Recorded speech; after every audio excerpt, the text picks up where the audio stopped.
পরিপাকতন্ত্র সুস্থ রাখতে চান, 5টি অভ্যাস রপ্ত করুন, সম্পূর্ণ সুস্থ থাকবেন, রোগ মুক্ত থাকবেন। প্রথমে আমি বলবো পরিপাকতন্ত্রটা কি সেটি সম্পর্কে ধারণা দেয়, আর সেই 5টি অভ্যাস কি সে সম্পর্কে আস্তে আস্তে বলি, একটু মনোযোগ দিয়ে শুনবেন। পরিপাকতন্ত্র হলো মুখ থেকে শুরু হয় পায়ুপথ পর্যন্ত, এই যে লম্বা জার্নি, পেটের মধ্যে কিন্তু জার্নিটা, এই পুরাটাকে বলা হয় পরিপাকতন্ত্র। মুখ থেকে খাবার গ্রহণ করি, পাকস্থলী সেটা জমা রাখে, তারপরে আস্তে আস্তে আস্তে আস্তে ক্রমান্বয়ে ধীরে ধীরে ধীরে ধীরে পায়ুপথ দিয়ে বর্জ্য অংশটুকু মল হিসাবে বেরিয়ে যায়। এটা হচ্ছে খুব সংক্ষেপে পরিপাকতন্ত্র। এখন এই পরিপাকতন্ত্রকে যদি আপনি সুস্থ রাখতে চান, তাহলে কি সেই 5টি বিষয় সেগুলো আপনার জানা দরকার। তাহলে আপনি সুস্থ থাকবেন, খামাখা ডাক্তারের কাছে যাবেন না, পয়সা করেও ব্যয় হবে না, নিজের শরীরটাও সুস্থ থাকবে। প্রথম হলো পর্যাপ্ত পানি খাওয়া। পানি খাওয়া পর্যাপ্ত বলতে কী বোঝায়? ডিপেন্ড করে আপনার বডি সাইজ কেমন, ওয়েট কত, উচ্চতা কত, বিএমআই কত, এরপর নির্ভর করে কমপক্ষে 1.5 লিটার, বেশির পক্ষে 3 লিটার পানি খাবেন ডেলি। পর্যাপ্ত পানি বলা হচ্ছে কিন্তু। এবং পানি এমন একটি জিনিস, আমাদের শরীরে যখন পানির চাহিদা বাড়ে তখন কিন্তু পানি পিপাসা লাগে। খেয়াল করে দেখছেন না যে সবাই বললে আমার একটু পানি দাও, পানি খাবো, পিপাসা লাগে কিন্তু তখন পানি খাই, ডকডকে গিলে ফেলি।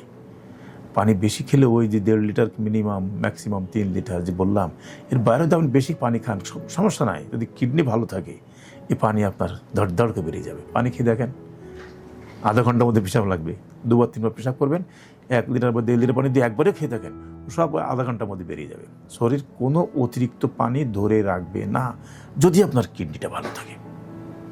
পর্যাপ্ত পানি খাবেন, শরীর ওজন বুঝে খাবেন, উচ্চতা বুঝে খাবেন, বিএমআই বুঝে খাবেন। পানি খান ডেলি, যা লাগে। শরীর যখন চায়, পিপাসা লাগে, পানি খান। 1 নম্বর গেল। 2 নম্বর হচ্ছে কি, আঁশযুক্ত খাবার খাবেন। আঁশ, ফাইবার ফুড বলা হয়। আঁশযুক্ত খাবার সবই খাবো, কিন্তু আঁশযুক্ত কিছু কিছু বাদে। যেমন ময়দার তৈরি কোনো জিনিস খাবেনই না। ময়দার তৈরি জিনিস বাজারে ভরপুর। এই দোকানে যাবেন, একটু খিদে লাগছে বলে একটু বিস্কুট দাও, একটু টোস্ট দাও, একটু কেক দাও। হোটেলে যেয়ে বললেন একটু পরাটা খাও, সবই ময়দার তৈরি। কিন্তু ময়দা তৈরি কিন্তু আমরা সারাদিন খাচ্ছি, খাবেন, সমস্যা নাই। কিন্তু সঙ্গে আঁশযুক্ত সালাদ হোক, তরকারি হোক, যে ধরুন সব ধরনের তরকারি কিন্তু আঁশ আছে তরকারিতে।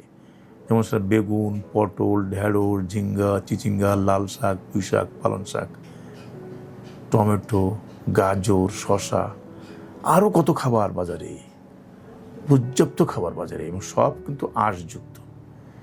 আঁশযুক্ত খাবার বেশি খান, আপনার কখনো কষা পায়খানা হবে না। পর্যাপ্ত আঁশযুক্ত খাবার খাবেন, ভালো করে পরিষ্কার করে ধুয়ে মুছে খান, সিদ্ধ করে খান, তরকারি করে খান, সমস্যা নাই। আপনার আঁশযুক্ত খাবার খেলেই হলো। ডেলি 2বার মিনিমাম পায়খানা হবে, মিনিমাম। সকালে ঘুমের তুটে 1বার, আর বিকালে সন্ধ্যার মাগরিব নামাজের আগে পরে আরেকবার করেন। পেট ক্লিয়ার থাকবে। পেট ভালো যার, দুনিয়া ভালো তার। পেট যদি ঝামেলা হয়েছে, খিদেও লাগবে না, মনও মেজাজ খিটখিটে থাকবে, ভালো ঘুমও হবে না, খাবার চাহিদাও থাকবে না। তাহলে আঁশযুক্ত খাবার আপনাকে অবশ্যই খেতে হবে। আর ময়দাযুক্ত খাবার পরিহার করা সম্ভব না। তাহলে কী হবে? তার সঙ্গে এই আঁশযুক্ত খাবার যদি সংমিশ্রণ করে খান, আঁশযুক্ত খাবার খেলে কষা পায়খানা হবে না, ময়দাযুক্ত খাবার খেলে কষা পায়খানা হবে। এটার বেদ বাক্য, মনে রাখবেন। ওগুলো যদি খান, সাথে আঁশযুক্ত খাবারটা খেয়ে ফেলেন।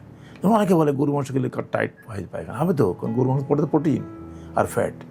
গরু মাংস তো কোনো কার্বোহাইড্রেট নাই, প্রোটিন আর ফ্যাট। এটা খেলে পায়খানা টাইট হতে বাধ্য। দেখেন না, বেশ অনুষ্ঠানে সালাদ দেয়, 1 বাটি সালাদ এনে রাখে। কারণটা কি? ওরা বোঝে, বাবুর্চি বোঝে। এই জন্য আপনাকে বলে এই সালাদ বেশি করে খাও, মাংস একটু কম খাও। কিন্তু সুস্বাদু খাবার যদি রান্নাটা ভালো হয়, গরু মাংস তো মানুষ 1 কেজি 1.5 খেয়ে ফেলে। আমি নিজেও এখন 1 কেজি মাংস খেয়ে ফেলি, এত খাই। কিন্তু আঁশযুক্ত খাবার, সালাদ বেশি করে খেয়ে ফেলি। আর কি করবেন? পর্যাপ্ত ব্যায়াম করেন। পর্যাপ্ত ব্যায়াম। ব্যায়ামটা কি? মিনিমাম একটা লিমিট করে দেওয়া হয়েছে। 24 ঘন্টার মধ্যে যদি আপনি 45 মিনিট ঘাম ছুটিয়ে, ঘাম বের করে ঘরমাক্ত হয়ে যাবেন, এত দৌড়াবেন আপনি। শরীর দিয়ে ঘাম যাবে। 45 মিনিট থেকে 1 ঘন্টা আপনি হাঁটেন, দৌড়ান। শরীরে যত বেশি খাবার আপনি খেয়ে ফেলছেন, এগুলোকে বার্ন করে দেন, অতিরিক্ত জমতে দিবেন না। তাহলে আপনার পর্যাপ্ত হাঁটার অভ্যাস থাকলে আপনার শরীরে কার্বোহাইড্রেট কিন্তু ফ্যাট হয়, চর্বি হয়, মগজে জমে, হার্টেও জমে, লিভারেও জমে, পেলভিক ক্যাভিটি জমে। আবার দেখবেন মাংসগুলো, পায়ের মাংস, পেটের চামড়া মোটা হয়ে যাচ্ছে। কত মোটা লোক দেখেন না, ওই যে অনেক ব্যবসায়ী আছে, বিশাল ভুড়িওয়ালা ব্যবসায়ী, গদিতে বসে আছে, বড় ব্যবসায়ী, বডিটা এত বড় যেন নিজেই নড়তে পারে না। এটা ক্ষতিকারক। পুরোতে হাঁটতে হবে, হাঁটলে আপনার এই চর্বি অত্যাচারে পুড়ে যাবে। এই পুড়ে গেলে আপনি নিরোগ থাকবেন, রোগমুক্ত থাকবেন। আরেকটা কি, 4 নাম্বার, যেটাই খাবেন ভালোভাবে চিবিয়ে চিবিয়ে খান। আস্ত গিলবেন না, আস্ত গিললেও হজম হবে।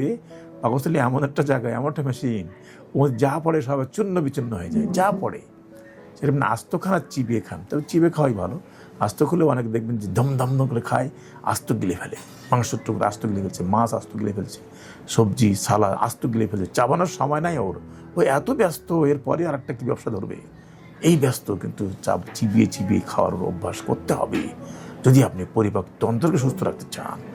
আর কি করবেন, এই যে বাজারে যত মশলা আছে, তেল আছে, ঘি আছে, মশলা, কত রকম মশলা এখন, ঝাল আছে, রসুন আছে, পেঁয়াজ আছে, আদা আছে, তারপরে হলো আপনার পাঁচফোড়ন আছে, তারপরে হলো আপনার এলাচ আছে, দালচিনি আছে, কত রকম মশলা দেখেন না। আজকাল বিরিয়ানির মশলারও প্যাকেট বের হয়েছে। এই মশলা দিয়ে খাবার, এই তৈলাক্ত খাবার একটু কম খেতে হবে। কারণ এই মশলা দিয়ে খাবারটা অধিকাংশ ক্ষেত্রে রং মিশিয়ে করে, যে রং মিশায় কেমিক্যাল, সেই কেমিক্যালটা আপনার স্বাস্থ্যের জন্য ঝুঁকিপূর্ণ। তেল অতিরিক্ত খাবেন, তাও আপনার স্বাস্থ্যের জন্য ক্ষতিকারক। তেলের একটা পরিমাণ আছে, লিমিট আছে। সেদিন এক ভদ্রলোক বলছিল মাসে আপনি আধা লিটার তেল খাবেন, এটা কখনো সম্ভব না। তেল না দিলে স্বাদ হয় না। কিন্তু আধা লিটার না হোক, অ্যাটলিস্ট আপনার মাসের জন্য পার হেড যে কজন লোক আছে হিসাব করেন, তার জন্য 24 ঘন্টায় 30 দিনে কতটুকু তেল লাগবে। একটা পুষ্টি খাবারের বই আছে, কতটুকু তেল খেতে হবে, ওখানে পরিমাপ দিয়ে আছে।